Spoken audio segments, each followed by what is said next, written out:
La dernière statistique concernant l'état du réseau routier de la province du Québec n'est pas rassurant. 49%.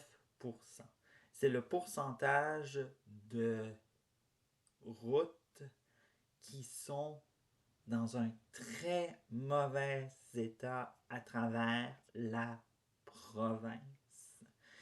Et dites-vous que il y a des gens cette année qui vont avoir 26 ans, d'autres 18, n'ont que connu dans leur vie, ont grandi et n'ont vu que de leurs yeux des routes en mauvais état. C'est tout simplement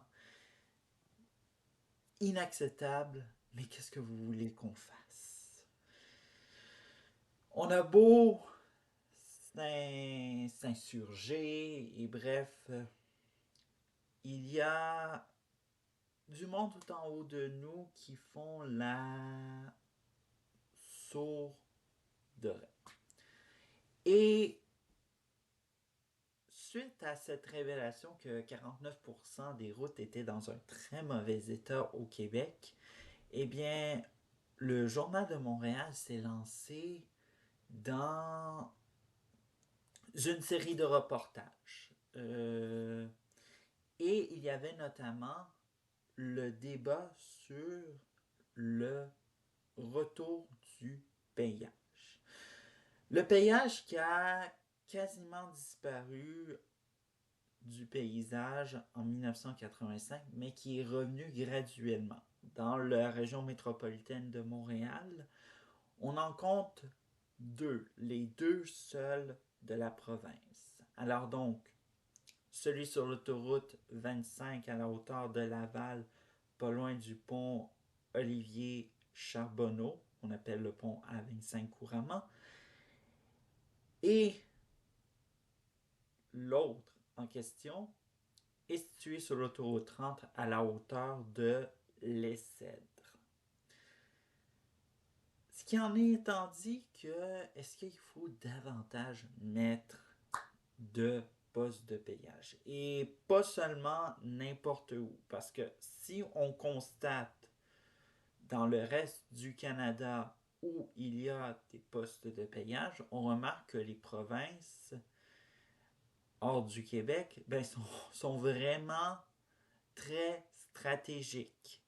Et d'ailleurs, non seulement c'est pas juste pour financer le réseau routier, mais parfois c'est pour aussi complément, c'est pour aussi remplir les coffres de la province. On a notamment le Nouveau-Brunswick qui va refaire un retour au péage en 2028 à la hauteur de les lacs au croisement des routes transcanadiennes en direction de l'île du Prince-Édouard et de la Nouvelle-Écosse.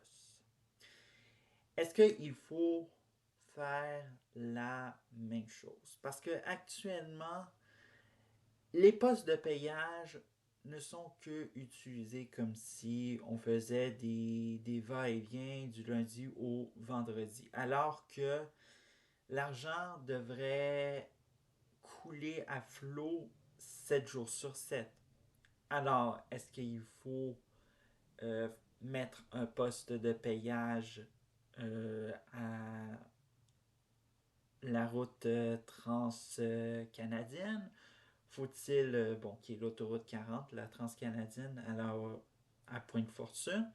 Ou encore, faut-il mettre une aussi à Rivière-Baudette sur l'autoroute 20 pour des va-et-vient ou encore même un poste de payage sur la route 85 avant de passer en direction du Nouveau-Brunswick.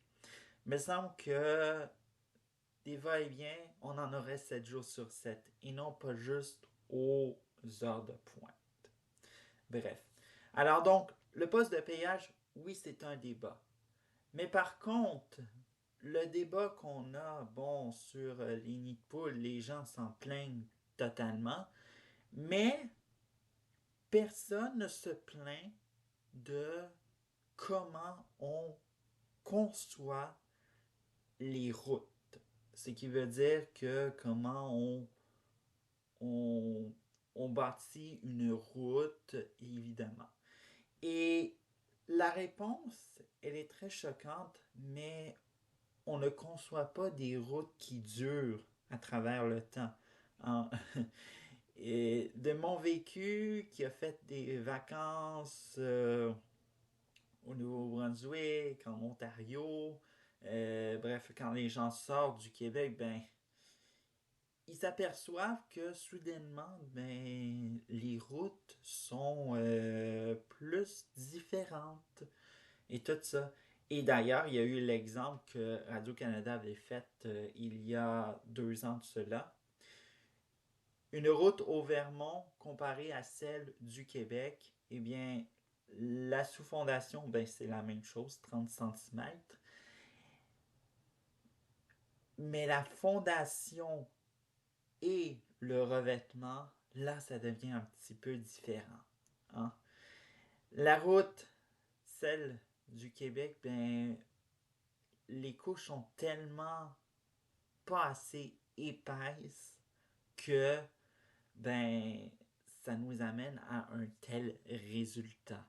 Bref, alors donc le reportage sera dans la description si ça vous intéresse.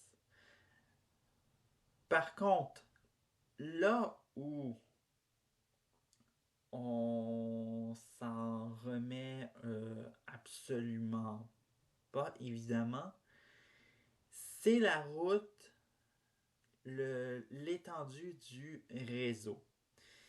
Dites-vous que le Québec a un réseau routier plus étendu qu'en Ontario. L'Ontario qui est la province canadienne la plus populeuse.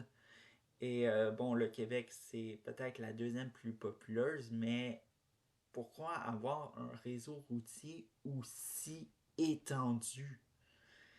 Tellement étendu que, ben, ça coûte pas mal trop cher, évidemment.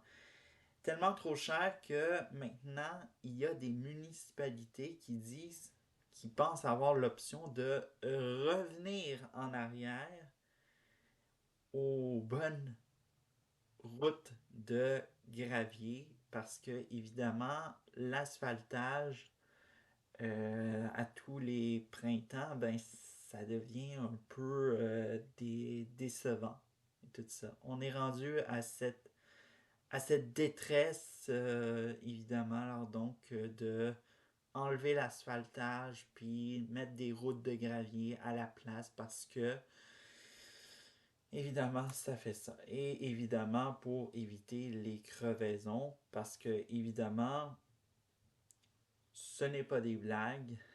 Même la mairesse de Montréal a eu ce genre de situation de nid de poule qui cause des crevaisons. Alors donc, c'est un peu cela. Alors donc, faut-il revenir au payage parce que évidemment, tout ce qu'on a actuellement, c'est les montants qui sont faits par les payages. Je n'ai pas de chiffres malheureusement. C'est très dommage que le Journal de Montréal nous laisse un peu sur notre faim sur sur ce manque d'informations.